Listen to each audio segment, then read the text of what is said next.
امام حسین رضی اللہ تعالیٰ عنہ نے جو قربانی کی داستان رقم کی، سبحان اللہ، نانا کے دین کے پرچم کو اپنا سر کٹا کر بلند کر دیا۔ امام حسین ایسی باکرامت شخصیت ہیں کہ آپ کی جو ولادت ہے نا، آپ کی جو برتھ ہے، وہ برتھ بھی کرامت ہے۔ آپ 6 مہینے میں، آپ کا جو حمل تھا، ماں کے پیٹ میں آپ رہے، وہ 6 مہینے رہے، اور یاد رہے کہ پوری دنیا میں سیدنا یحییٰ علیہ الصلوۃ والسلام اور امام عالی مقام امام حسین کے علاوہ کوئی ایسا بچہ زندہ نہیں رہا جس کی مدت حمل 6 ماہ ہوئی ہو۔ یعنی آپ فرام دا ڈے 1 آپ کی ولادت ہی کرامت ہے۔ اور سبحان اللہ، آپ کے رخسار مبارک کا حال یہ تھا، آپ کے چہرے پر نور ایسا تھا کہ آپ کے دونوں رخسار سے ایسا نور نکلتا تھا کہ کمرے اور دیواریں روشن ہو جایا کرتے تھے۔ اور کیوں نہ ہو، کس کے نواسے ہیں، کن کے پھول ہیں، آقا کی نگاہوں کے تارے ہیں۔ اور پھر تو جبھی تو کہتے ہیں، مل کر پڑھ لیں، تیری نسل پاک میں ہے بچہ بچہ نور کا، تیری ہے بچہ بچہ نور کا، تو ہے عین نور تیرا سب گھرانہ نور۔ سبحان اللہ۔ اب یہ جو امام حسین رضی اللہ تعالیٰ عنہ جب کربلا کے لیے روانہ ہوئے نا، تو آپ سے مزید کرامتوں کا ظہور ہوا، اور علماء کہتے ہیں یہ جو کرامتیں تھیں نا، بیسیکلی یہ اتمام حجت کے لیے تھیں، مزید ان کو سمجھانے کے لیے تھی کہ دیکھو میں کون ہوں، میرے ساتھ کیسے معاملات ہو رہے ہیں، مجھ پر ظلم نہ کرو۔ مگر ان ظالموں کی آنکھوں پر لالچ کا ایسا پردہ تھا۔ امام حسین فرسٹ آف آل آپ نے مدینے سے کوچ کیا اور اب مکے آیا۔ اب اسی راستے میں سیدنا ابن مطیع رحمۃ اللہ تعالی سے ملاقات ہوئی۔ انہوں نے عرض کی کہ حضور، میرے کنویں کا پانی بہت کم ہے، برائے کرم آپ دعائے برکت سے نواز دیجئے۔ آپ رضی اللہ تعالیٰ عنہ نے اس کنویں کا پانی طلب کیا، اور جب پانی کا ڈول حاضر کیا گیا تو آپ نے اس میں سے پانی کچھ پیا بھی، نوش بھی فرمایا اور کلی بھی کر دی، اور ڈول کو واپس کنویں میں ڈال دیا گیا۔ جب وہ پانی جو ہے وہ کنویں میں گیا، کنویں کا پانی بھی بڑھ گیا اور میٹھا اور لذیذ بھی ہو گیا۔ سبحان اللہ۔ تو یہ امام حسین کی کرامتوں کا سلسلہ رہا۔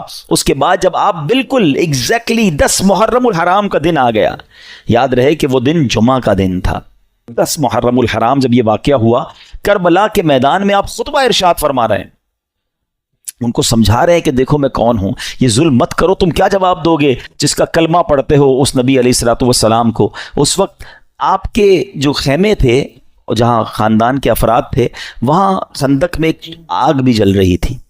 تو ایک بد زبان یزیدی نے بکواس کرتے ہوئے کہا کہ اے حسین، تم نے وہاں کی آگ سے پہلے یہی آگ لگا دی ہے۔ یعنی معاذ اللہ وہ یہ کہنا چاہ رہا تھا کہ اے حسین، مرنے کے بعد بھی تمہیں جہنم کی آگ میں جانا ہے۔ امام علی مقام نے جب یہ سنا تو آپ نے کہا کہ اے دشمن خدا، تو جھوٹا ہے، کیا تو یہ گمان کرتا ہے کہ میں دوزخ کی آگ میں جاؤں گا؟ امام علی مقام کے قافلے کے جانثار نے کہا کہ آپ مجھے اجازت دیں تو میں ابھی اس کا سر قلم کر دوں۔ آپ نے اجازت نہیں دی۔ آپ نے فرمایا حملے کا آغاز ہماری طرف سے نہیں کرنا، ہو سکتا ہے یہ پرووک کر رہے ہوں، یہ اس لیے ہمیں کہہ رہے ہیں کہ ہماری طرف سے پہل ہو جائے، اور یہ کہیں ہم نے تو حملہ نہیں کیا تھا، امام حسین والوں نے پہلے حملہ کیا۔ حالانکہ اس قدر بڑی گستاخی کی تھی، آپ نے اپنے ساتھی کو روک دیا، مگر آپ نے اللہ کی بارگاہ میں دعا کی۔ دل بڑا دکھا ہوا تھا کہ ایسی بات اس نے کر دی۔ آپ نے کہا اے رب قہار، اس کو عذاب نار سے قبل بھی اس دنیا میں بھی آگ کا عذاب عطا فرما۔ آپ کی دعا قبول ہوئی۔ وہ بندہ جو گھوڑے پہ بیٹھا تھا، اس کے گھوڑے کو جھٹکا لگا، گھوڑا خود ہی دوڑتا ہوا گیا، اور وہ گھوڑے سے جب جہاں گرا تو وہاں آگ لگی ہوئی تھی۔ اسی خندق میں یہ بندہ جا کر گرا، اور وہ بد نصیب آگ میں جل کر بھسم ہو گیا۔ امام علی مقام نے سجدہ شکر ادا کیا اور اللہ تعالیٰ کی بارگاہ میں عرض کی کہ یا اللہ، تیرا شکر ہے کہ تو نے آل رسول کے گستاخ کو سزا دی۔ یہاں بھی ان کے سامنے یہ واقعہ ہو رہا ہے، سارے لوگ دشمن سامنے کھڑے ہیں، اور یہ آپ کی دعا قبول ہو رہی ہے، آپ کے گستاخ کو سزا مل رہی ہے، مگر وہ سمجھنے کے لیے تیار نہیں ہے، وہ انڈرسٹینڈ کرنے کے لیے تیار نہیں ہے۔ آپ یقین کریں، جو کربلا کے میدان میں امام حسین نے خطبہ دیا ہے نا، ان یزیدیوں کے سامنے لاسٹ خطبہ، حالانکہ اپنے سارے شہید ہو چکے تھے، مگر پھر بھی، حالانکہ اس وقت تو عام آدمی تو یہ سوچے کہ اب انہوں نے سب میرے بندے مار دیے، اب میں نے ان کو نہیں چھوڑنا. اب آخری وقت بھی سلو کی بات کرتے رہے، انہیں سمجھانے کی بات کرتے رہے، انہیں یہ بتاتے رہے کہ میں کون ہوں، یاد کرو میرے آقا مجھے کیا کہا کرتے تھے، تم قیامت کے دن اس ظلم کا جواب کیسے دو گے. یعنی یہ بھی امت رسول سے پیار ہے کہ یہ اس عذاب میں نہ گرفتار ہو جائیں. اتمام حجت کی گئی مگر وہ یزیدی نہ مانے. اب ایک بات ذہن میں آتی ہے، اب یہ بڑا اہم کوسچن ہے کہ یزیدی جو بھی تھے تو کلمہ پڑھنے والے، اللہ کو مانتے تھے، اللہ کے نبی کو مانتے تھے، معلوم بھی تھا یہ اللہ کے نبی کے نواسے ہیں. وہ ریزن کیا تھا جو اتنے بڑے ظلم پر یہ ریڈی ہو گئے؟ یہ ریزن پکڑنا بہت ضروری ہے، اور یہ ہم سب کو آج سیکھ کر جانا ہے. یعنی کوئی بھی محفوظ نہیں ہے. میں آپ کو تھوڑا سا آج کل کے زمانے کا ایک دو انسیڈنٹ بتا دیتا ہوں تاکہ آپ کو اندازہ ہو جائے. ہم لوگ سمجھ رہے ہوتے ہیں یار یہ یزیدیوں نے اتنا بڑا کام کر دیا، ہم تو کبھی بھی کوئی ایسی غلط حرکت نہیں کر سکتے. کوئی اپنے آپ کو محفوظ نہ سمجھے. ہاں، بیسک جو ان کے ریزن تھا نا، وہ تھا لالچ، اور وہ لالچ تھی پیسے کی، اقتدار کی. جب یہ لالچ طاری ہوتی ہے نا انسان پہ، پہلے تھوڑا سا سمجھیے گا. آپ کو لگتا ہے یار مجھ پہ کچھ بھی ہو جائے میں ایسا ظلم تھوڑی کر سکتا ہوں، کتنا بھی پیسہ مجھے کوئی دے دے میں جان دے دوں گا، کبھی کسی کو قتل نہیں کروں گا، نواسہ رسول تو بہت دور کی بات ہے. یہ بولنا اور ہے، لیکن ایک وقت آتا ہے جب انسان کے دل پر شیطان کا قبضہ ہو جاتا ہے.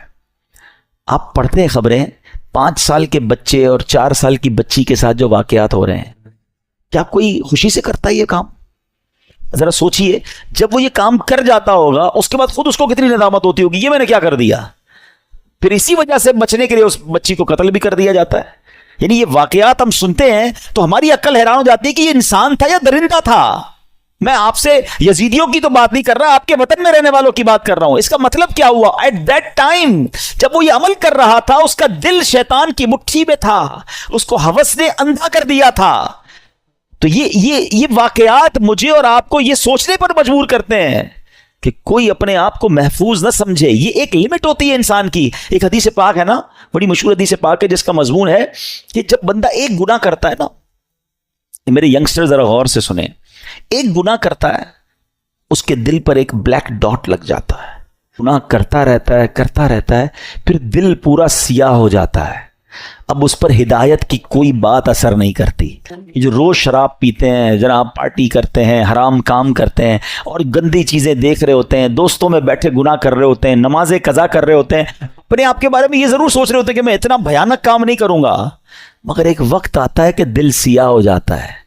اب وہ دل ہے شیطان کے ہاتھ میں، وہ ایسے کام کروا سکتا ہے کہ آپ تصور بھی نہیں کر سکتے. یار بندہ ماں کو قتل کر دیتا ہے، ہم نے نہیں سنے واقعات، کیسے پاسبل ہے کوئی اپنی ماں کو مار دے؟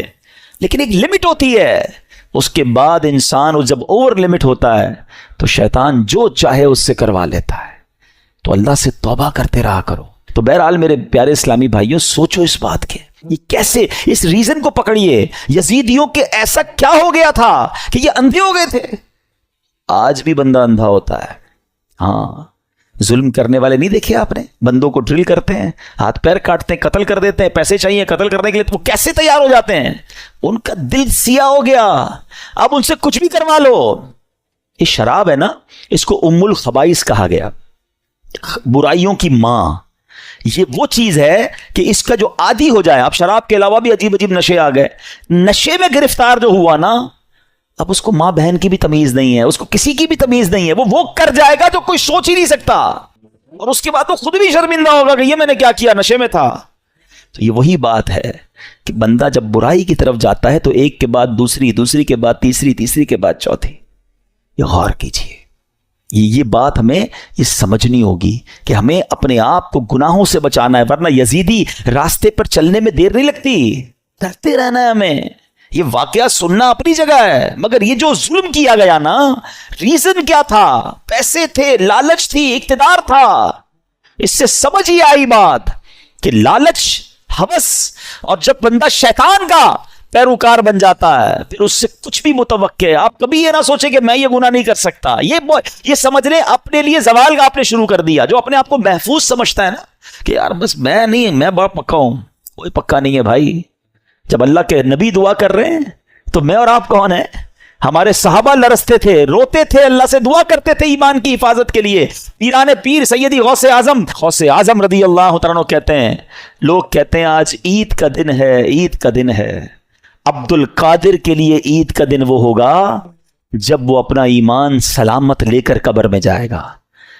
غوث پاک ہیں، ولیوں کے سردار، کہتے ہیں ایمان بچا کر قبر میں جانا یہ بہت مشکل ہے، آج کے دور میں تو اور مشکل ہے.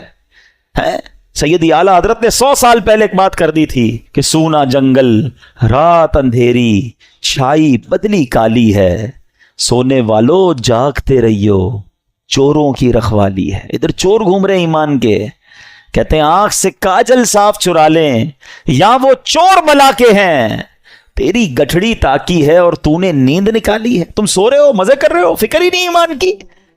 ایمان کی فکر کرو، اعمال کی فکر کرو. اچھی صحبت بہت ضروری ہے. آج بھی یزیدی ٹولہ موجود ہے جو لوگوں کے ایمان چھیننے کے لیے اور برائیوں کی طرف مسلمانوں کو لگانے کے لیے تیار ہے. ہمیں ڈھونڈنا ہے آج کے دور میں بھی حسینی لوگوں کو کہ وہ کون ہے جو سچے پنجتن کے غلام ہیں اور ہمیں حسینی طریقے پر چلاتے ہیں اور پکڑ پکڑ کر ہمیں گناہوں سے بچاتے ہیں.